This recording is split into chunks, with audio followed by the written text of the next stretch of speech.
Parang diretso.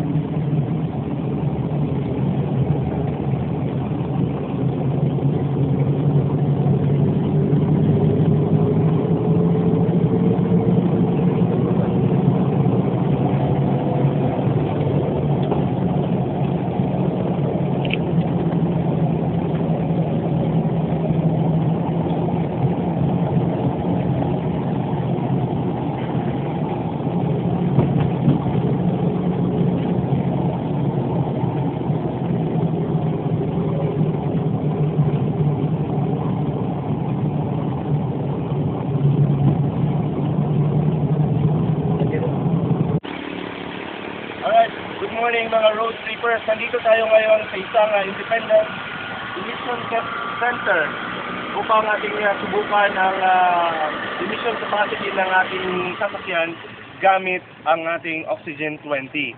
As you can see, ang ating gadget na kasama dito sa ating sasakyan ay tapat-test po natin upang malaman natin kung talagang it has the feature na it can lower or negate the emission of the unnecessary hydrocarbons na nilalabas po ng sasakyan. So one of the great things or a great feature po ng ating Oxygen 20 ay talagang wala hong maitim na usok na ilalabas yan, and that could be very helpful lalong-lalo na sa ating environment. Lalong-lalo na po sa ating mga kababayan na nakikita natin na nagsasuffer because of the effects of the the pollution or the air pollutants na inilalabas po ng mga sasakyan sa ating kalawakan. Kaya nagsasuffer ho tayo ng malakas na pag-uulan, bagyo at baha. That's why we are here to test na talagang ipakita po sa inyo na ang sasakyan natin gamit ang Oxygen 20 ay free and very safe sa ating environment. No? As we can see it here, the component of carbon dioxide is 11.52%, and the passing for carbon dioxide should be carbon monoxide. Alright, at saka ang carbon monoxide component po ay 2.69%. Ang passing ho ng carbon monoxide is 3.5%. Sa ang ating hydrocarbon is 464 ppm, and the passing rate should be 600 ppm. So our hydrocarbon is way below than the standard passing rate, and those are the three important elements na makikita po natin during the emission testing. So we are very past with our gadget na Oxygen 20.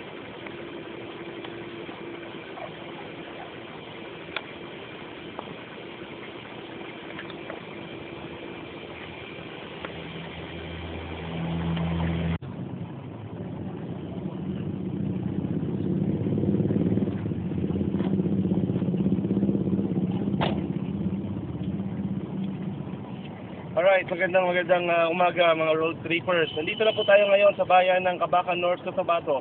As you can see, makikita po natin dito, we are just situated at the Municipal Hall of Cabacan, Cotabato, no, from the 6-hour drive from Cagayan. Okay, ang Cagayan to Cabacan is estimated 243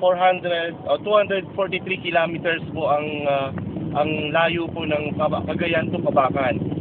And then, ang estimated fuel consumption yan, kapag normal ang takbo ng sasakyan at normal ang makina, ay 45 liters ang dapat kainin during the travel. But as we can see in our test, from Cagayan to Cabacan, pinakita po namin kanina sa pag-check ng makina, ay 18 liters lang po ang lahat na ang total consumption ng fuel gamit po ang ating Oxygen 20. It's very amazing at saka talagang napakasulit, napakatipid ang ginagagawa ng ating Oxygen 20.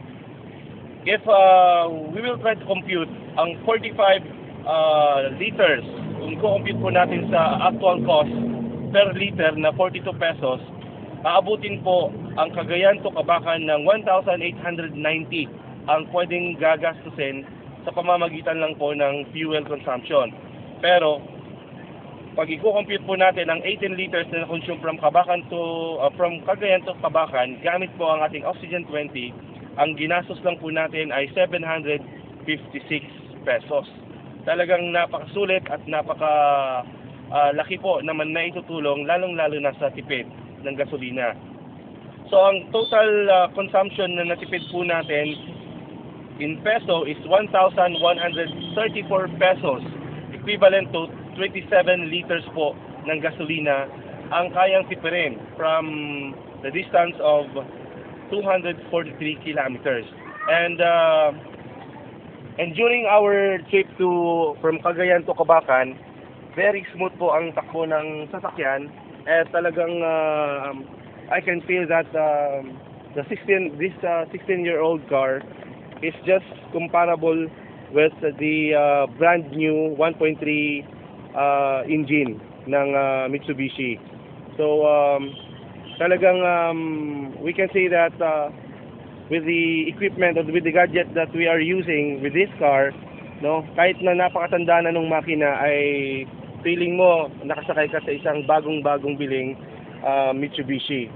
So that will be our test in comparison to those other cars na ganito din po ang makina, 1.3, and we can see and we can compare the fuel saving feature na ibibigay po ng Oxygen 20.